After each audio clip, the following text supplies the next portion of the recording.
नमस्कार, मी Ranjana. Home cook Ranjana चॅनलवरती आपल्या सर्वांचं पुन्हा एकदा मनापासून स्वागत आहे. आजची रेसिपी करणार आहे डाळीची. तर डाळ इथे आपल्याला कशी शिजवायची आहे, एक नवीन वेगळ्या फ्लेवरची डाळ आपण बनवणार आहोत. चला तर मग रेसिपीला सुरुवात करते. मध्ये डाळ शिजवून घेतलेली आहे.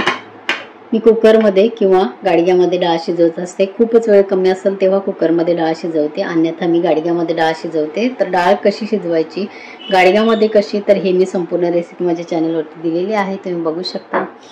कुकरमध्ये डाळ शिजवून घेतलेली आहे. 1 टीस्पून तेल आणि अर्धा टीस्पून मी हळद घालून ही डाळ शिजवून घेतलेली आहे. एकदम छान ही डाळ शिजलेली आहे. रवी घातल्यानंतर एकदम डाळ गाळ होते. ह्या पद्धतीने आपल्याला डाळ शिजवायची आहे. 1.5 वाटी मी ही डाळ शिजवून घेतलेली आहे. वरची डाळ आपली आजची करणार आहे. त्यासाठी मी एक छोटी वाटीभर होईल एवढी मी कोबी ही कापून घेतलेली आहे. छोट्या साईजचा टोमॅटो कापून घेतलेला आहे. 4-5 लसणाच्या पाकळ्या इथे ठेचून घेतलेल्या आहेत आणि ओलं खोबरं किसलेलं आहे. तर हे चवीनुसार वापरणार आहे, गरजेनुसार एवढं वापरायचं नाही. थोडेसे शेंगदाणे कुटून घ्यायचे आहेत जाडसर.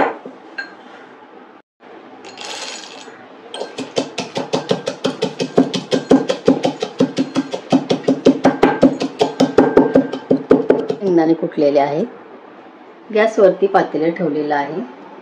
1.5 ते 2 टीस्पून तेल घालायचं आहे. जास्त तेलाची गरज आपल्याला डाळीसाठी लागत नाही. जर तुम्हाला तुपाची फोडणी घालायची असेल तर तुम्ही जरूर घालू शकता. तेल आपल्याला व्यवस्थित गरम करायचं आहे. आपल्याला व्यवस्थित पाहिजे तसं गरम झालं, कारण राई टाकल्याबरोबर आपली तडतडली पाहिजे असं आपल्याला हे तेल गरम करायचं आहे. 1 टीस्पून घालायचं आहे जिरं, कुटलेलं लसूण,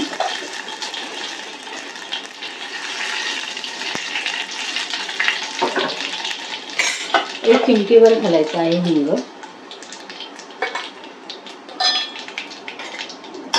हळद मी डाळीमध्ये टाकलेली आहे, त्यामुळे आता नाही घातली तरी सुद्धा चालेल. शिजताना नाही घातली तर फोडणीमध्ये आपल्याला हळद घालायची आहे. कापून घेतलेली कोबी आणि टोमॅटो घालायचा आहे.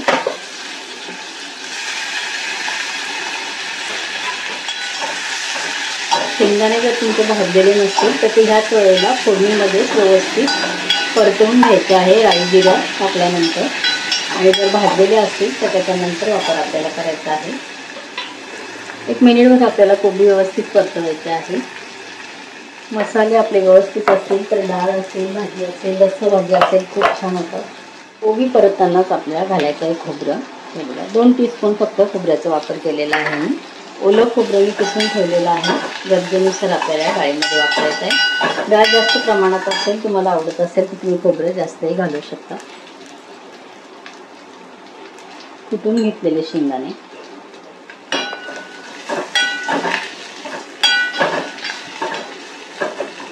आता आपल्याला काही मसाले घालायचे आहेत. 1 टीस्पून भरून मी घालते मिक्स मसाला.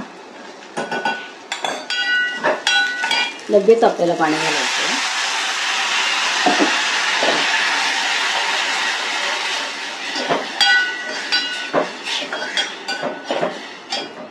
1 मिनिटभर आपल्याला हे मसाला कोबीमध्ये शिजवून घ्यायचा आहे. मसाले व्यवस्थित आपले कोबीमध्ये शिजलेले आहे.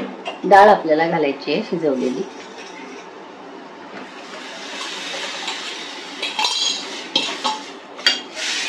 गरम पाण्याचा वापर करायचा आहे.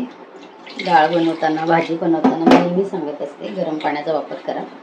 आधीच पाणी गरम थोडंसं करून ठेवायचं आहे, किंवा फोडणी घालायच्या आधी त्याच पातेल्यामध्ये पाणी गरम करून बाजूला काढून ठेवा आणि नंतर आपण त्याच पातेल्यामध्ये फोडणी देऊ शकतो. तुम्हाला किती घट्ट किती पातळ हवे त्याप्रमाणे आपल्याला इथे पाणी घालायचं आहे. ते खूप घट्ट डाळ चांगली लागत नाही, आमच्याकडे जास्त आवडत नाही कोणाला, म्हणून मी थोडंसं पाणी घालते. तुम्हाला अगदी घट्ट लागत असेल तरी सुद्धा ही डाळ खूप छान लागते. कोबी शिजायला वेळ लागत नाही आणि कोबी आपल्याला फार जास्त शिजवायची पण नाही आहे. खळखळून उकळे घ्यायचे. चवीपुरतं घालायचं आहे मीठ. चवीपुरतं घालायचं आहे मीठ. खळखळून आपल्याला डाळीला उकळी काढायची आहे. डाळीला खळखळून उकळी आलेली आहे. एवढ्या याच्यामध्ये आपले टोमॅटो आणि कोबी जी घातलेली आहे ती छान शिजल्या जाते. एक खळखळून उकळी आल्यानंतर आपल्याला गॅस बंद करायचा आहे आणि इथे आपली कोबी फ्लेवरची मस्त छान कलर दिसलेली असलेली, चवीलाही छान आहे, नक्की करून बघा. डाळ आपली तयार आहे. मस्त झणझणीत आपली डाळ इथे तयार झालेली आहे। या पद्धतीने डाळ नक्की करून बघा। माझ्या चॅनलवरती तुम्ही नवीन असाल तर होम कुक रंजना चॅनलला सबस्क्राईब करा आणि बाजूचे बेल आयकॉन सुद्धा प्रेस करा, म्हणजे माझ्या रोजच्या येणाऱ्या रेसिपीचं नोटिफिकेशन तुम्हाला मिळेल। परत भेटूया असंच एका छानशा रेसिपीबरोबर। तोपर्यंत बाय बाय।